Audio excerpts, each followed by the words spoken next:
হ্যাঁ, দিয়ে দাও।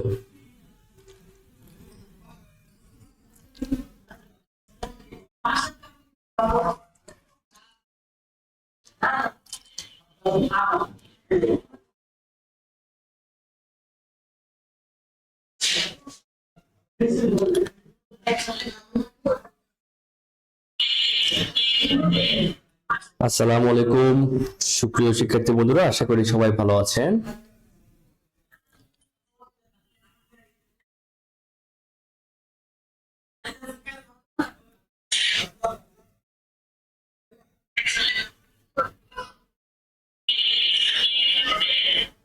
আসসালামু আলাইকুম সুপ্রিয় শিক্ষার্থী বন্ধুরা, আশা করি সবাই ভালো আছেন। আজকে আমরা টপিক দিয়েছি অনুপাত সমানুপাত। আমার কথা শোনা যাচ্ছে কিনা, দেখা যাচ্ছে কিনা একটু জানাবেন।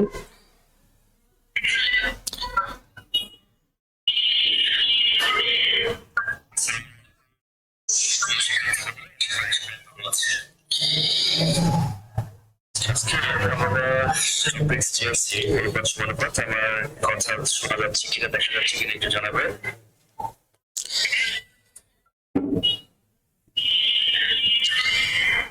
ওকে, আমরা অনুপাত আর সমানুপাত নিয়ে কথা বলবো। অনুপাত আর সমানুপাত নিয়ে কথা বলবো।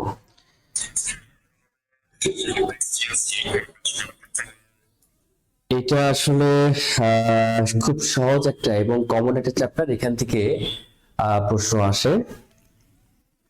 তবে একটু শুরুতে দুঃখের কথা না বলে নয়, আমাদের সম্প্রতি আমার ছোট ভাই বোনদের ঘটে যাওয়া প্রাইমারি শিক্ষক নিয়োগ পরীক্ষায় অসংখ্য প্রমাণাদি, প্রশ্ন আউটের নিউজ বিভিন্ন মিডিয়াতে দেখা সত্ত্বেও এই পরীক্ষাটা বাতিল হয়নি। বিষয়টা আসলে ভাববার বিষয়। হ্যাঁ, প্রাথমিক অধিদপ্তর বলেছিলেন যে কোন রকম প্রশ্ন আউটের নিউজ পেলেই তারা পরীক্ষা বাতিল করবেন। মানে এতে করে আসলে যারা পড়াশোনা করে তাদের এক শ্রেণী টিকবে না, তারা বঞ্চিত। আবার এক শ্রেণী আছে সুপার ডুপার ট্যালেন্ট, এই প্রশ্ন আউটের মাঝেও অনেক কষ্ট করে পরীক্ষা দিছে, তারাও কিন্তু বঞ্চিত হবে। এখন যারা টিকবে সবাই যে ডিভাইস পার্টি, ব্যাপারটা কিন্তু তা নয়। আপনি কোন দিকে যাবেন? আপনি পরীক্ষাটা যদি বাতিল ঘোষণা করেন, তাহলে যারা ফেয়ার পরীক্ষা দিল, কষ্ট করে পরীক্ষা দিল, তাদের প্রতি অবিচার করা হলো। কারণ পরের পরীক্ষা দিলে তাদের পরীক্ষা ভালো নাও হতে পারে। আবার তাদের কথা যদি চিন্তা করে পরীক্ষা ক্যান্সেল না করা হয়, তাহলে ডিভাইস পার্টির যারা দুর্নীতি করে টিকবে, তাদের কারণে যারা টিকলো না তারা বঞ্চিত হলো। এক মহা সমস্যা, মহা সমস্যা। আমরা আসলে কোথায় আছি? কবে আমরা শুদ্ধে যাব? কবে আমরা সত্যের পথে জয়ী হব? সেটা আমাদের অপেক্ষার বিষয়, সেটা আমাদের ভাববার বিষয়।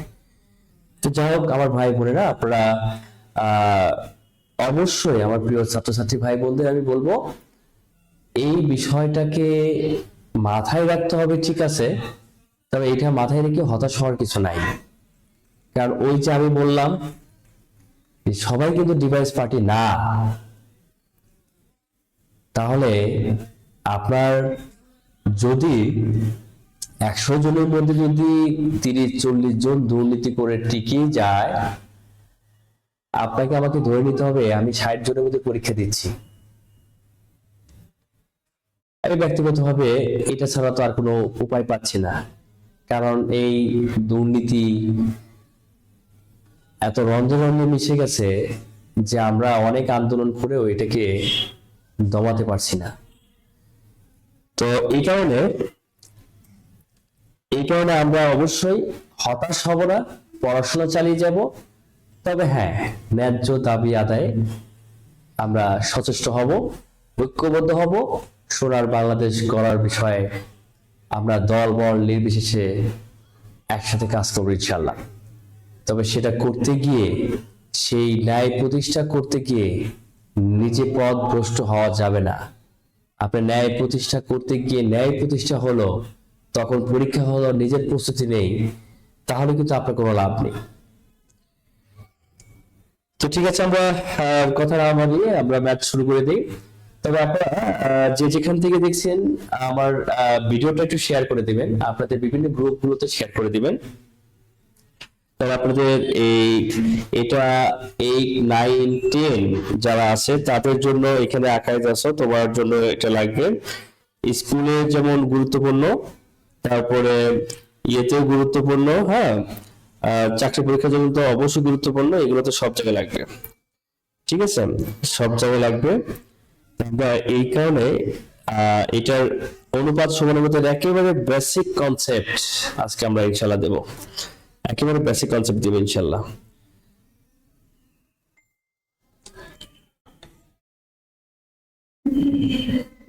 তো আমরা একটু যার যার বিভিন্ন গ্রুপে, এডুকেশনাল বিভিন্ন যে গ্রুপগুলো আছে সেই গ্রুপগুলোতে আমরা একটু শেয়ার করি, হ্যাঁ, বা ফেসবুক টাইমলাইন থেকে শেয়ার করি। আর কি কোথায় থেকে দেখছেন একটু জানাবেন।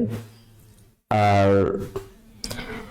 হ্যাঁ, ইরিন আক্তার, আপনারা কি কোথা থেকে দেখছেন একটু জানালে ভালো লাগে। কেন?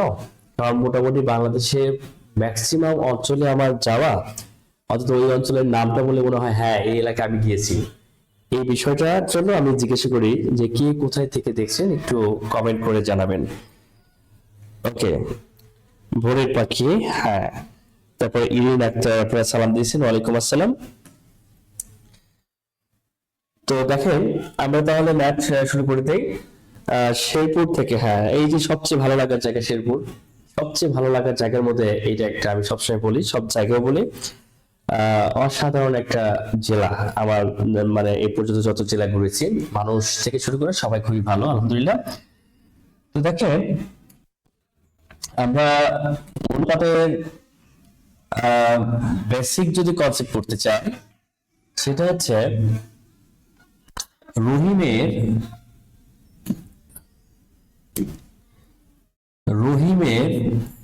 বয়স আর করিমের বয়স, আমরা এটা দিয়ে যদি ক্লিয়ার করি, করিম এদের দুইজনের বয়সের অনুপাত 36-48 বছর। দুইজনের বয়সের অনুপাত। বাগেরহাট, ইরিন আক্তার, বাগেরহাট, হ্যাঁ, বাগেরহাট অবশ্য দীর্ঘদিন আগে, অনেক আগে গিয়েছিলাম, আজকে 7-8 বছর আগে। বাগেরহাট, 7 গম্বুজ মসজিদ সব জায়গায় যাওয়া আছে, ঘোরা আছে। তো তাহলে দেখেন এটা কি আমরা লিখতে পারি 3 × 12, 3 × 12 36, আর 4 × 12, 4 × 12 48, 4 × 12 48। তো এখানে একটু খেয়াল করে দেখেন, আমরা এই 12 আর 12 যদি কাটা দেই, এই 12 আর 12 কাটা দেই, তাহলে এখানে আমার থাকবে 3/4। এটা হচ্ছে অংশ, এটা হচ্ছে অংশ। এটাকে আমরা বলতে পারি 3:4। তার মানে এই অংশটাকে আমরা এরকম অনুপাত আকারে লিখতে পারি, অনুপাত আকারে লিখতে পারি। মোসাম্মদ নূর আরবিকে, আচ্ছা, তাহলে আপনারা দেখেন এটা আমরা অনুপাত আকারে লিখতে পারি। এখন আপনাকে ধরেন রহিম বাই করিম, এই অংশটুকু বলা নাই, আপনাকে বললো রহিম বাই করিম = 3/4। আপনি তাহলে রহিমের বয়স কত বলবেন? আর রহিমের বয়স যদি আপনি 3 বলেন, বিষয়টা কি হাস্যকর হয়ে যাবে না? আসলে তো এখানে 3 না, এই 3 আর 4 হচ্ছে কাটাকাটি করে একেবারে শর্টেস্ট ফর্ম, মানে মিনিমাম ফর্ম, এর নিচে আর করা যায় না। তো এই যে 3 × 12, 4 × 12, এটা কিন্তু একটা গসাগু। এখন আপনি বলতে পারেন না যে রহিমের বয়স 3 বছর, 3 এর সাথে কিছু একটা গুণ আছে, ধরেন আমি এটা জানি না। করিমের বয়স 4 এর সাথে সেম একই জিনিস গুণ আছে, যেটা আমি জানি না। তাহলে আমাদের এইখানে তখন আমাকে বলতে হবে হ্যাঁ রহিমের বয়স 3x, করিমের বয়স 4x। এই যে x বলতে বুঝতে পারছেন, এই x বলতে এই 12 কে বোঝাচ্ছে, x বলতে এখানে 12 কে বোঝাচ্ছে। যখন আমার জানা নেই তখন আমরা 3x 4x ধরি। এই কারণে কিন্তু অংশ এবং অনুপাতের ক্ষেত্রে আমরা 3x 4x এইভাবে ধরে নেই। ব্যাপারটা কি বুঝতে পারছেন? আমার সাথে লাইনে আছেন হাসান হাবিব বাবলু স্যার, মোহাম্মদ সরকারি বিদ্যালয়, আমার প্রিয় কলিগ, অত্যন্ত ভালো মানুষ। তারপরে এবার আসেন, এইটা যদি আপনারা বুঝে থাকেন অনুপাত সমানুপাতের, আমরা এবার সরাসরি ম্যাথে যাব। আমরা অনেক সহজ করে ম্যাথ সলভ করবো ইনশাআল্লাহ। দেখেন, আমরা যদি প্রথমে আসি মিশ্র অনুপাত, কমেন্ট করে জানান তো যারা পারেন, দেখি কয়জনের অ্যান্সার হয়। আমি বোঝানোর আগে কয়জনের অ্যান্সার আপনারা দিতে পারেন। এটা মিশ্র অনুপাত কি জিনিস একটু কমেন্ট করে জানান, দেখি কয়জন এটার অ্যান্সার দিতে পারে। মিশ্র অনুপাতের ব্যাপারটা হচ্ছে, ধরেন 2:3, তারপরে 4:5, তারপরে 1:2 আছে, বা 4টা অনুপাত আছে। তো মিশ্র অনুপাত বলতে যেটা বোঝানো হয়,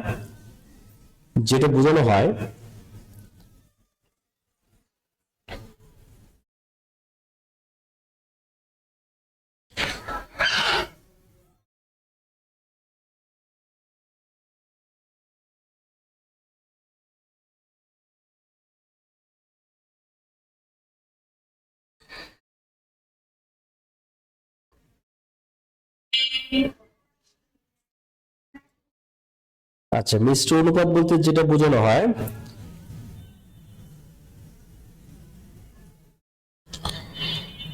সেটা হচ্ছে আমাদের এই প্রথম গুলো গুণ করে আমরা প্রথমে লিখবো যে 4 দুগুণে 8, এই প্রথম গুলো গুণ করে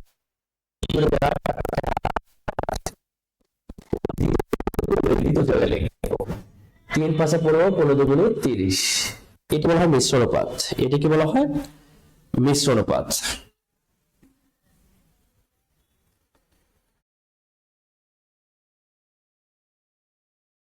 তো আমার মনে হয় এটা বুঝতে পারছেন মিশ্র অনুপাতটা কি জিনিস। তাহলে একটু খেয়াল করে দেখেন, এই জায়গায় মিশ্র অনুপাতটা আবার অনেকে এই জিনিসটা জেনে ভুল করে। সেটা হচ্ছে যে 5 7 35, 3 35, 105, এটা আনসার করেন। 6 দুগুণে 12, 18 গুণ করেন। এইটা এরকম ভাবে অ্যান্সার করলে এটা ভুল হবে। আমাকে এই অনুপাতগুলোকে আগে লোয়েস্ট ফর্মে আনতে হবে। যদি কাটাকাটি করে ছোট করা যায় তাহলে ছোট করতে হবে।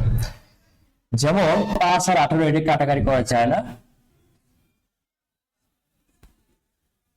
7 আর 2 কাটাকাটি করা যায় না, কিন্তু 3 আর 6 এটা কাটাকাটি করা যায়। তাহলে দেখেন 5:8, 18 এটা ঠিকই আছে, 7:2 এটা কি ঠিক আছে, তবে এইটা কিন্তু কাটাকাটি করা যায়, 3 দিয়ে কাটা যায়, 3 অক্ষে 3, 3 দুগুণে 6, তার মানে এটাকে 1:, এইভাবে মিনিমাম একটা ফরম্যাটে নিয়ে এসে আমরা কি করতে পারি, এবার আমরা প্রথম গুলো গুণ করে প্রথমে লিখবো যে 5 7 35, 35 আর 1 গুণ করলে 35, প্রথম অনুপাত হবে আমাদের 35, দ্বিতীয় অনুপাত হবে 18 দুগুণে 36, 36 দুগুণে 72, এই 3টা গুণ হবে। তাহলে আমাদের গ নাম্বার অ্যান্সার। আমার মনে হয় সবাই এটা ক্লিয়ার, সবাই ক্লিয়ার। এবার আসেন আমরা যদি এর পরের ম্যাথে চলে যাই, দেখি কি হবে, কি আছে এখানে।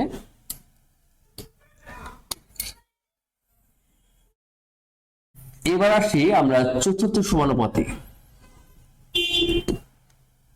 চতুর্থ সমানুপাত কি জিনিস? আমরা যদি a:b সমান সমান c:d, এই a হচ্ছে প্রথম সমানুপাতিক, b দ্বিতীয় সমানুপাতিক, c তৃতীয় সমানুপাতিক, d চতুর্থ সমানুপাতিক। আবার এই দুইটা অনুপাত সমান হইলে এটা সমানুপাতিক আমরা বলবো। তো আমাদের এখানে চতুর্থ সমানুপাতিক বলতে আমার এই d এর মানটা বের করতে বলছে। এখন a:b কে আমরা a/b লিখতে পারি, c:d কে আমরা c/d লিখতে পারি। এবার আমরা আর আর গুণ করতে পারি এ ইন্টু ডি, এ আর ডি গুণ করে এডি, বি আর সি গুণ করে BC.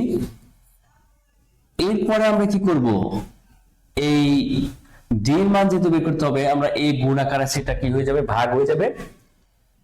D equal to BC divided by এ।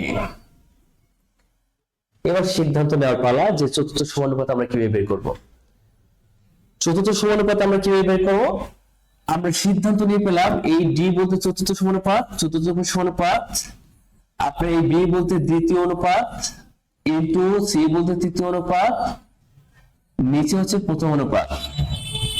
আপনার পরীক্ষার হলে এইটা আপনার মাথায় রাখতে হবে, এটা আপনাকে বুঝতে হবে, না বুঝলে পরে মনে থাকবে না। এটা আপনাকে বুঝতে হবে। রুহুল হাওলাদার ওয়ালাইকুম আসসালাম।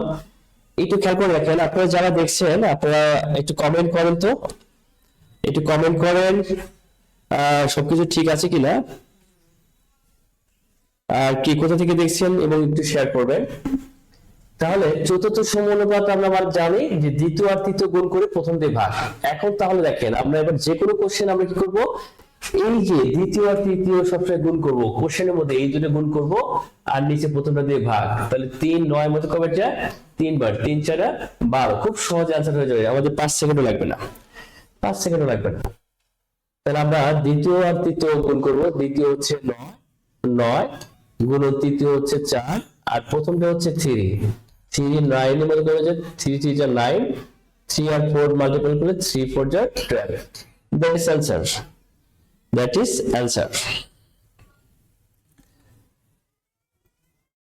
আমার মনে হয় এটা সবাই ক্লিয়ার।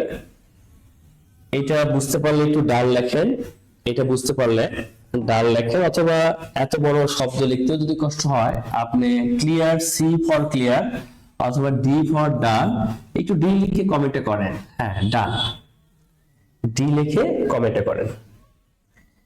এরপর আমরা আসি তাহলে চতুর্থ সমানুপাতে আমরা সিদ্ধান্ত কি পেলাম, দ্বিতীয় করে প্রথম দিয়ে ভাগ, দ্বিতীয় গুণ করে প্রথম দিয়ে ভাগ।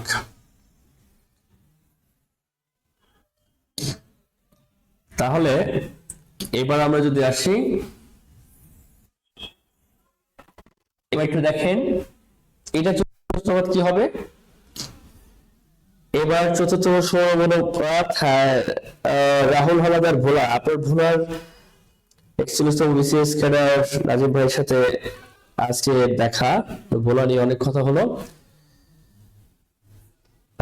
বিসিএস কনফিডেন্সের তার সাথে পরিচয়, শিক্ষা ক্যাডারে আছে, অনেক ভালো মানুষ, আমিনুল ভাইয়ের ফ্রেন্ড। তো তার সাথে অনেকক্ষণ আড্ডা দিলাম। ভোলা তো আমার না ভোলার মতো জায়গা, এটা অত্যন্ত প্রিয় স্মৃতি জড়িত। সেখানে অসংখ্য স্টুডেন্টকে সরাসরি গিয়ে পড়ানোর সুযোগ হয়েছে আলহামদুলিল্লাহ, ভোলা, শেরপুর। তো এখানে চতুর্থ সমানুপাত কোনটি, এই যে বলছিলাম যে দ্বিতীয় আর হচ্ছে তৃতীয় আপনি গুণ করেন আর হচ্ছে প্রথম সমানুপাত ভাগ করেন, তাহলে খুব সহজে হয়ে যায়। 6 12 মধ্যে কবে যায়, 2 বার, 8 দুগুণী 16। এটা হচ্ছে অ্যান্সার। এটা মনে হয় না 5 থেকে 6 সেকেন্ডে বেশি লাগে। এই যে ইরিন একবার আপনি মনে হচ্ছে সিরিয়াসলি ক্লাসটা করছেন, আপনি ডায়ারও লিখছেন, অ্যান্সারও লিখছেন, খুবই ভালো লাগলো। একটু রেসপন্স করলে মনে হয় যে সামনে কেউ একজন আছে। এমনিতে আমি আসলে অনলাইনে, আপনারা যারা আমাকে চেনেন জানেন, আমি অনলাইনে ক্লাস নিতে খুব একটা স্বাচ্ছন্দ্য বোধ করি না, আমার ভালোই লাগে না। কারণ আমি সামনে আমার ডায়াসে 150-200 ছেলে মেয়ে থাকে, অনেক বড় বড় প্ল্যাটফর্মে ক্লাস নেই, সেটার ফিলিংসটা অন্যরকম। আর এখন তো আমার সামনে কেউ নাই, এখন আপনারা আছেন থেকেও যদি না থাকার ভান করেন তাহলে তো আরো অনুৎসাহিত হব।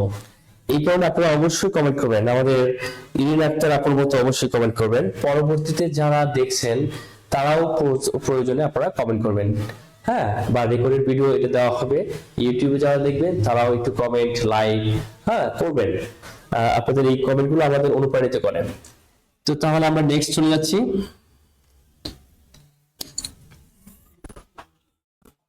এবার হচ্ছে মধ্য সমানুপাতে। তাহলে আমরা মধ্য সমানুপাতে নিয়ে একটু বেসিক নিয়ে নেই, মধ্য সমানুপাতে নিয়ে একটু বেসিক নিয়ে নেই। মধ্য সমানুপাতিকটা আলাদা কি জিনিস, যেমন A:B equal to B:C, দুইটা সংখ্যার মধ্য সমানুপাতি মানে এখানে হচ্ছে অনুপাত 3টা A B C, তাহলে A:B সমান B:C। এখানে মধ্য সমানুপাতি মানে হচ্ছে আমার B এর মান বের করতে হবে। কার মান বের করতে হবে? B এর মান বের করতে হবে। তাহলে আমরা দেখি আসলে B এর মানটা কিভাবে বের হয়। তাসলিমা খান উনি, আপনি ভিডিওটি দেখছেন, আপনি সবকিছু ঠিকঠাক দেখতে পাচ্ছেন কিনা বা কোথা থেকে দেখছেন একটু জানাবেন, আর আপনার টাইমলাইন থেকে শেয়ার করে দিবেন। A:B আমরা A/B লিখতে পারি, B:C আমরা B/C লিখতে পারি। তো আমাদের এইখানে আর গুণ করি, B আর B গুণ করলে B², এটা আমাদের বের করতে হবে B এর মান, মধ্য সমানুপাতে মেনে B, R A R C গুণ করি, তাহলে আমাদের শুধু B বের করতে গেলে এই স্কয়ারটা উপাশে গেলে কি হয়ে যায়? রুট হয়ে যায় AC।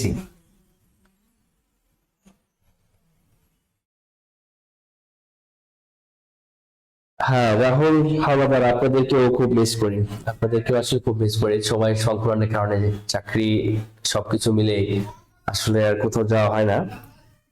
তো রাজশাহী বলেন, চট্টগ্রাম বলেন, বিশেষ কনফিডেন্সে তো দীর্ঘ 12 বছর ধরে ক্লাস নিয়েছি।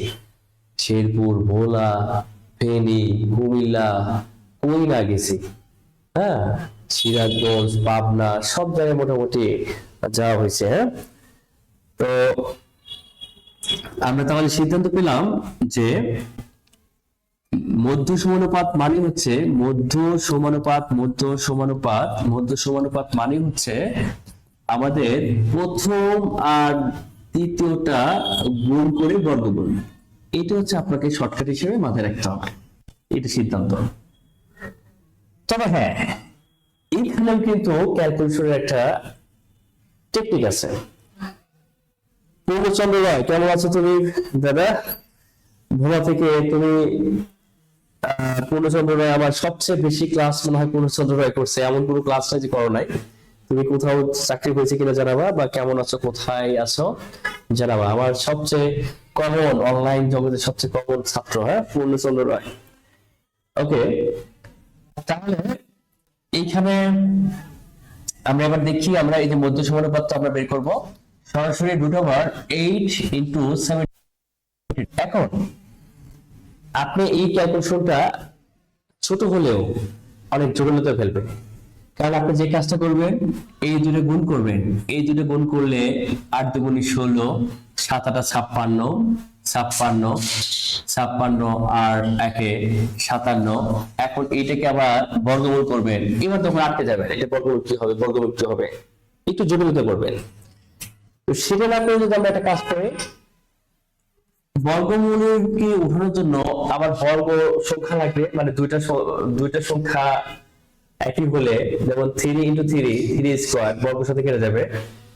তো আমরা এটা কি কাজ করতে পারি না, যে এটা 8 আছে, এটা কি 72 কে আমরা 8 × 9 লিখতে পারি, 8 নং 72 লিখতে পারি। এবার দেখেন আমরা এই 8 মিলে কি 8², আর 9 কে আমরা কি 3² লিখতে পারি, ঠিক তো? এবার স্কয়ার আর রুট কাটা এখানে শুধু থাকে 8, আবার এখানে স্কয়ার আর রুট কাটা এখানে থাকে শুধু 3, 3 × 24। হ্যাঁ, আপনি এটা রুট করলে 24 পাবেন, কিন্তু সেটা আপনার পাইতে একটু বেগ পেতে হবে। আর এটা কিন্তু খুব সহজে, আপনি এতটুকু তো করবেন না, আপনি 8 9 72, 8 আর 8 মানে শুধু 8 থাকবে, আর 9 কে রুট করলে 3, 3 × 24। বলেন তো, এইভাবে যদি খুব কৌশলে করেন সময়টা অনেক সেভ হবে না? এরপর আমরা আসি নেক্সট আসি। তাহলে আমরা মধ্য সমানুপাতে কি সিদ্ধান্ত পেলাম? প্রথম তৃতীয় অর্থাৎ দুটো সংখ্যা যে থাকবে, সেই দুটো সংখ্যা গুণ করে বর্গমূল। মধ্য সমানুপাত চাওয়া মানে কি হবে? দুটো সংখ্যা দেওয়া থাকবে, দুটো সংখ্যা গুণ করে বর্গমূল।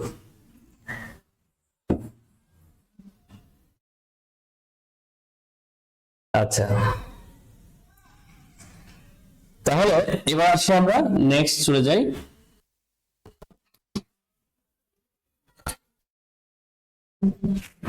তাহলে বলে তো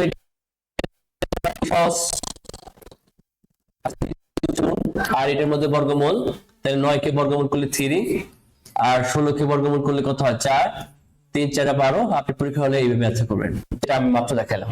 ঠিক এইভাবে আপনি দ্রুত অ্যান্সার করবেন, দ্রুত অ্যান্সার করবেন, ঠিক আছে। ওকে, আমরা নেক্সট তাহলে চলে যাচ্ছি।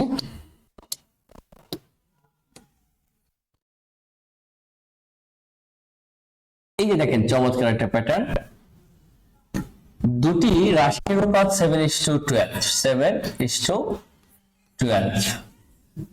এখন পূর্ব রাশি, পূর্ব রাশি, আর এটা হচ্ছে উত্তর রাশি বা পূর্ব অনুপাত, এটা হচ্ছে উত্তর অনুপাত। এটা তো অনুপাত, পূর্ব অনুপাত উত্তর অনুপাত। আর যদি রাশি লিখতাম তাহলে পূর্ব রাশি উত্তর রাশি। দেখো পূর্ব অনুপাত এটা, উত্তর অনুপাত এটা। এখন উত্তর রাশি বলছে 96, উত্তর রাশি মানে এই উত্তরের নিচেই আমরা লিখবো 96। তাহলে পূর্ব রাশি কত, মানে এইটা হচ্ছে আমাদের কত, এইটা হচ্ছে আমাদের কত। কিছুক্ষণ আগেই দেখছি যে অনুপাত দ্বয়ের সাথে একই জিনিস গুণ থাকে, একই জিনিস গুণ থাকে। তাহলে আপনি এখানে দেখেন এটার সাথে এটা কয় গুণ আছে, 8 12 96। তাহলে অবশ্যই এটার 8 গুণ 96, 12 8 গুণ 96।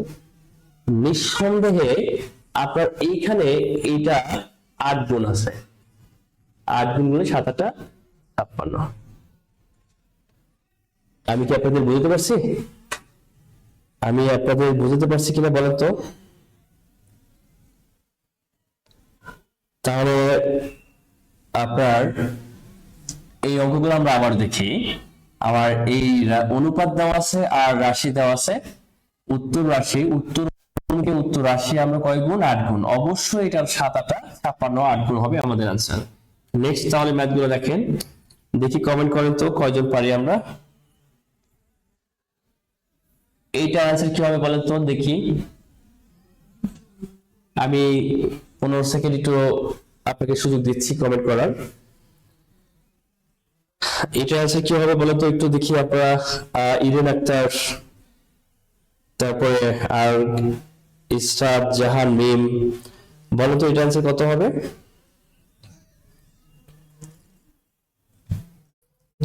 আচ্ছা, তাহলে এটার আনসারটা আপনারা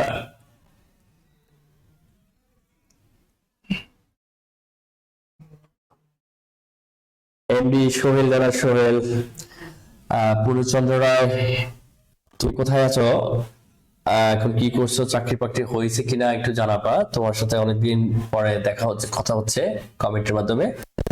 তাহলে আমরা কিন্তু এটা কিন্তু দেখছি যে এইটা হচ্ছে পূর্ব অনুপাত আর এটা হচ্ছে উত্তর অনুপাত। আমরা পরীক্ষার হলে এইখানে কাজ করব। উত্তর রাশি, উত্তর রাশি হচ্ছে, ও এটা তো আগের অঙ্কই, হ্যাঁ এটা তো আগের অঙ্কই। এটা তো 96, যে 8 12 96, 8 গুণ, আর এটা অবশ্যই এখানে আছে 8 গুণ 7 8 56। হ্যাঁ এটা তো সেম সেম ম্যাথই, হ্যাঁ এটা সেম ম্যাথ। ওকে, আমরা তাহলে তারপরেরটা দেখি, তারপরেরটা একটু দ্রুত দেখি কে বলতে পারি। তারপরেরটা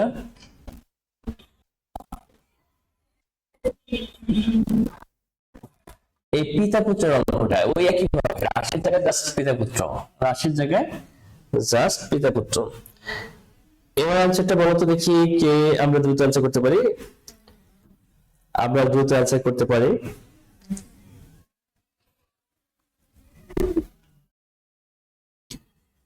এটার আনসারটা কি হবে, খুব দ্রুত দেখি, মানে না লিখে কে কমেন্টে আনসার দিতে পারি, একেবারে না লিখে। আমাদের এটা হচ্ছে পিতা আর এটা হচ্ছে পুত্র, অনুপাত হচ্ছে 11 আর হচ্ছে 4।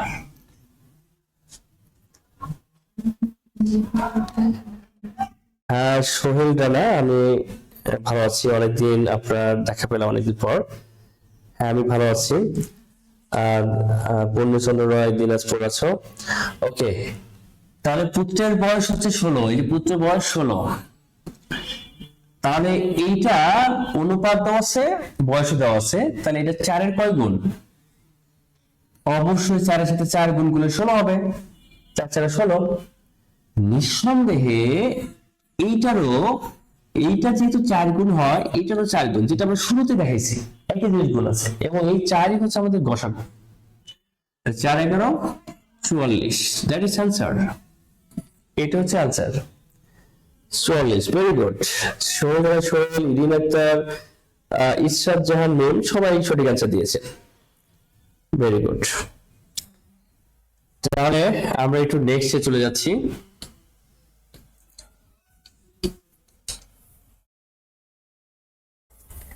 এই যে এই টাইপের ম্যাথগুলোতে দেখেন যে যে চতুর্ভুজের কোণগুলোর পরিমাপের অনুপাত 1:2:3, বৃহত্তম কোণের পরিমাপ কত? এটা অনেকে পারবেন আমি জানি, পুরাতন যারা আছেন, রাহুল ভাই, সোহেল ভাই, হ্যাঁ, পূর্ণচন্দ্র রায় ভাই, এটা আপনারা দেখা মাত্রই পারবেন। এটা কমেন্টটা করবেন কত হয়, আমি করে দিচ্ছি। এইখানে চতুর্ভুজে 4 কোণের সমষ্টি হচ্ছে 360 ডিগ্রি। এখন 1:2:2:3, তার মানে এখানে 1 এর সাথে x গুণ 1x 2x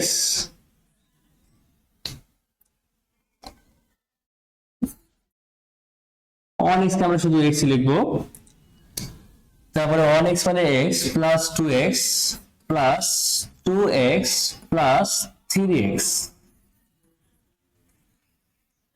এই চারটা আমরা কেন x নিচ্ছি এটা কিন্তু শুরুতে বলছি, অনুপাত এবং অংশ থাকলে আমরা x নিব। তাহলে এই চারটার যোগফল হচ্ছে আমাদের 360 ডিগ্রি। তাহলে 3 2 5 2 7 আর 1 8, এই 8x ইকুয়াল টু 360 ডিগ্রি। তাহলে x equal to 360 divide by 8, আমাদের এটা 4 8 32, 5 8 40, আমাদের এটা x এর মান হবে 45। তো 45 যদি হয় তাহলে আমাদের চাইছে কি বৃহত্তম কোণের পরিমাপ কি 3x, এটা হচ্ছে বৃহত্তম। যদি ক্ষুদ্রতম চাইতো তাহলে তো আমাদের এই x ই आंसर 45 आंसर। তাহলে বৃহত্তম মানে 3x, 3 ইনটু 45, তাহলে আমার 135 হবে আমাদের आंसर। ওকে, তাহলে আমরা এইটা হচ্ছে বেসিক একটা পার্ট। আমরা নেক্সট আবার একটা ক্লাসে আসবো। ওই আমাদের যেমন আইফোন ম্যাক্স প্রো এরকম বিভিন্নভাবে আপডেট হয়। আমি প্রতিটা ধাপেরই শুরুর বেসিক পার্টগুলো শুরু করেছি, স্টেপ বাই স্টেপ এটার ডিফিকাল্ট পার্টগুলো আলোচনা করব, তবে দীর্ঘ সময় নয়। কারণ হচ্ছে অনলাইনে আসলে দীর্ঘ সময় আলোচনা করা এবং দেখা আমার কাছে দুটি খুব বোরিং মনে হয়। তো আজকে তাহলে এটা এই পর্যন্ত থাক। আমরা নেক্সটে আবার এই ধরনের ম্যাথ আমরা সলভ করব, কিন্তু দেখি এই টাইপের ম্যাথ আরেকটা করতে পারি কিনা। তো আমরা দেখি এই যে যেমন এই টাইপের ম্যাথ, এটা 1:3:3, এটা ওই একই ম্যাথ চলে আসছে। তো এই যে এই ধরনের ম্যাথগুলো আমরা নেক্সটে আলোচনা করবো ইনশাআল্লাহ। তো আজকে এই পর্যন্ত থাক, ভালো থাকবেন, সুস্থ থাকবেন, আল্লাহ হাফেজ।